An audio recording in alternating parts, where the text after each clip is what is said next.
ஒரு மல்டிவர்ஸ் ரிவெஞ்சை மையமா வச்சு அமைக்கப்பட்ட ஒரு சயின்ஸ் ஃபிக்ஷன் த்ரில்லர். அதாவது தன்னோட பொண்ணை கொலை பண்ண சைக்கோ கில்லரை மல்டிவர்ஸ்ல தேடக்கூடிய ஹீரோயின் அப்படின்ற தீம்ல தான் போகுது.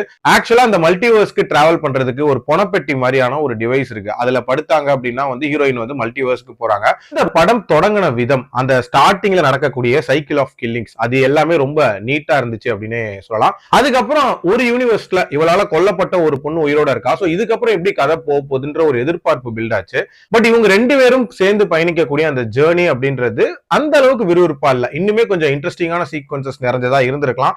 அதுலயும் தேவையில்லாத ஒரு ரொமான்ஸ் சீக்வன்ஸ் அப்படின்றதுமே இருக்கும். அதுவுமே இந்த கதைக்கு ஒட்டாத மாதிரி தான் இருந்துச்சு. பட் டுவர்ட்ஸ் தென் போக போகலாம் இந்த கதை ஒரு மாதிரி சூடு பிடிக்க ஆரம்பிச்சிருச்சு. அண்ட் கடைசியில எப்படி முடிக்க போறாங்க அண்ட் அவனை எப்படி காலி பண்ண போறாங்க அப்படின்ற அந்த எதிர்பார்ப்பும் நல்லா தான் பில்ட் ஆயிருந்துச்சு. அந்த சீக்வன்ஸை எடுத்த விதமும் ரொம்ப நீட்டா இருந்துச்சு. ஓவரால் ஒரு 1.25 மணி நேரத்துல ரொம்ப கிரிப்பிங்கா பாக்குற மாதிரியான ஒரு சயின்ஸ் ஃபிக்ஷன் த்ரில்லர் தான். கண்டிப்பா ட்ரை பண்ணி பார்க்கலாம்.